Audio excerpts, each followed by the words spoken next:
Aya basi okuvaako tolekedde side z'eKalangala mbizinga by'essese enteekateeka gw'esobodde okuba ate ng'etambula omuyimbi gwe bayita Jovan Luzinda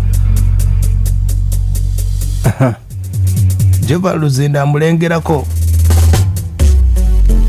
mu weekend baamutimba n'agaana okuyimba enteekateeka eno yali etya ekivulu kino baali bakitumye bye 2022 nga balanze omuyimbi Jovan Luzinda, Robert Lota, Hotikawa, waliwo Derisha n'abala bangi nnyo ng'ekivulu kyali kya mutwalo gumu n'enkumi ttaano kyali kirina okubeera gye bayita ekitobo nga 10 Desemba. Omukulu Jovan Luzinda enteekateeka eno y'omu ku bayimbi abaaliko abanene nga bw'omanyi enteekateeka eyo. Jovan Luzinda baali bamuwa akasenteko nga bamuwako deposit $5,000. Olunaku lwatuuka olw'omukaaga n'abategeeza nti ate wali wabula ennaku ndowooza nga 2 n'abategeeza nze ngenda South Africa ate n'akasente sigenda baddiza mu mbeera eyo eyategese ekivulu baali bagenda mulyamu amaaso wabula n'abeetonde n'abategeeza nti omukulu Jovan Luzinda yanneefuulira mu mboozi yasobola okuba ate ng'awayaamu ne Jovan Luzinda nga tebannajja mu kivulu. Jovan Luzinda yamubuzaabuza nnyo mu nnaku zino enkulu olina okuba ate nga abayimbi si bangwe ennaku zino abayimbi bagenda kufuna ebivulu bingi nnyo akutegeeze nti nzija akugambe nti emmotoka yavudde ate onaawakanirawa. Kati Jovan Luzinda wuuno mu mboozi n'omukulu ono gwe bayita Amwenya yali ategese ekivulu kino yawona abawagizi baali bagenda mulyamu amaaso byatandika bitya wano omukulu ng'ali n'omukulu Jovan Luzinda amugezaako kumutegeeza nti onajja oba tojje wulira. Nze siri musajja wa ntalo ensonga lwaki nkubidde essimu ngeri ku another line kyenjagala naagala ntekewo grade ebeere in between you and you. Nyinza okuba nga nkugalidde omulyango oguyingira wano nti omulyango omulala gwe naafulumiramu nga gwalina oguggula oba okitegeera simbu nno okukubira essimu oba nze sikosa oba okukubira essimu mbu nkutidde oba kino nze mbulamu sitya nkubuulira sitya sikola ki nze njagala nnyo okubeera omwetowaze eri abantu abo oba abampa emirimu oba abantu bentwala nga baganda bange. Mu bulamu ogambye totya nanze sitya kakati omuntu atatya kuswala kuswala yemboozi eyo gye baaliko ng'agezaako kuba ate nga yeewozaawozaako yagezaako kumubuzaabuza wulira. I think wali ondabyeyoko sikyo kitegeeza nti mmanyi buli kimu buli mmanyiko bwe zibeera ate nze nowe nabeererayo nakolerayo okwekyo ekizinga kyamu ekyennyini zaali waggulu kuba nasasula akakadde yali ya buli kimu okubeera nga kibaawo. kosi yali ya $1,000,000 gye wasasula ye njijayo lisiiti zange nzikuwe ngamba nze omanyi lwaki omukulu Jovan Luzinda emboozi eno yali mpanvu nnyo. Olunaku lwatuuka olw'omukaaga n'abategeeza nti oba banaamukola batya ne Jovan Luzinda mu mboozi eno yonna omukulu ono mukubiddeko okutubuulira enteekateeka yonna nga bwe yali. Jovan Luzinda kiki yakola omukulu wuuno Amwenya. Ekivulu kyali Kalangala mu bizinga ekitundu bakiyita kitobo. Ekivulu kino nze nakitegekera nga bwe nze mbikola naye Jovan ebuzibu bwonna naye nti teyajja kuyimba ku nsonga bwe twatukanyiza era ne deposit bwe nali muwadde teyamunziriza kugamba nti sente ezo zino nemereddwa okujja okuyimba olw'ensonga ABCD talina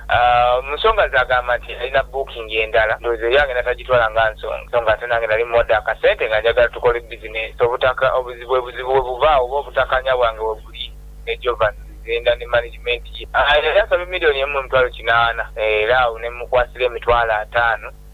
nga deposit nengamuwa then mukubi kubanga nkimanyi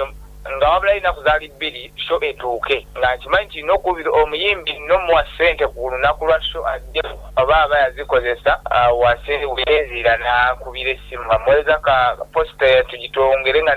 interview naye ku radio twongere okupushinga show yaffe awo yasinzira n'agamba kuba yakera kumakya kunkubira ne management ye ne baŋŋamba balina booking e South Africa bagenda kuyimba e South Africa eyo balina bitandikanga.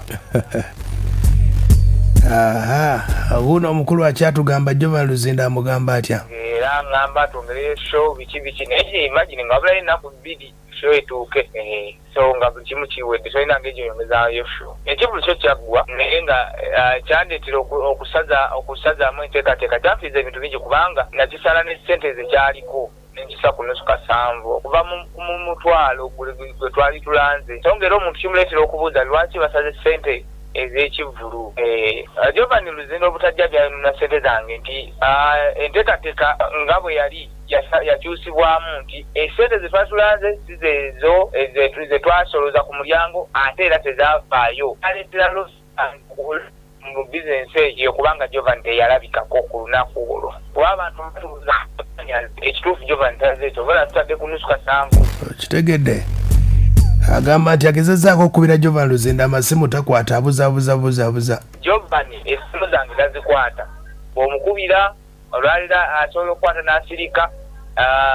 manager we n'ajja n'akwata nakumaze mbadde naye n'essimu y'omuyimbi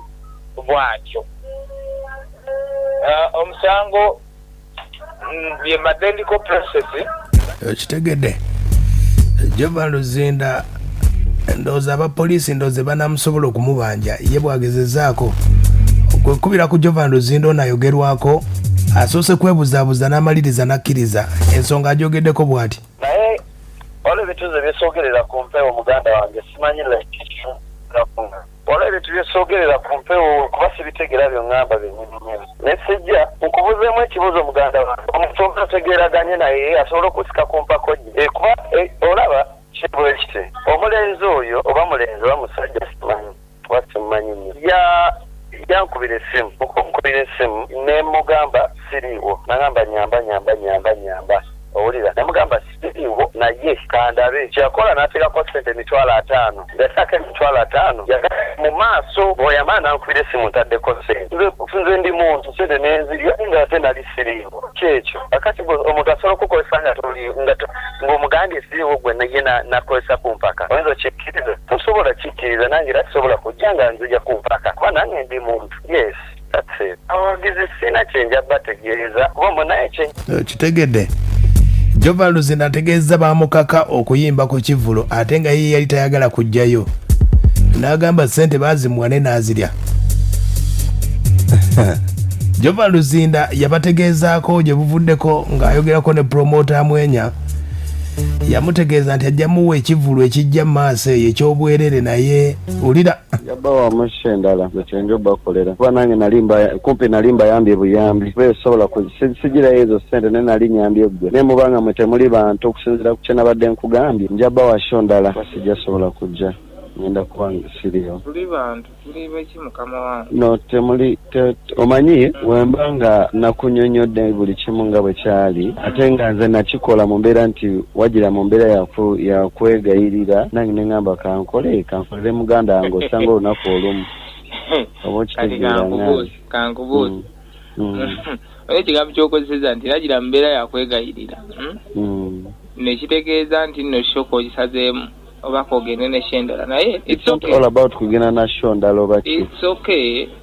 nze byoyogedde byonna kambizeeyo labe so naye nga ekyo toyebiddirira nze mwana sibiriimu it's okay ku kyonna kyonna oba kyoba kiri fine sibiriimu ebiddirira so kiri fine no problem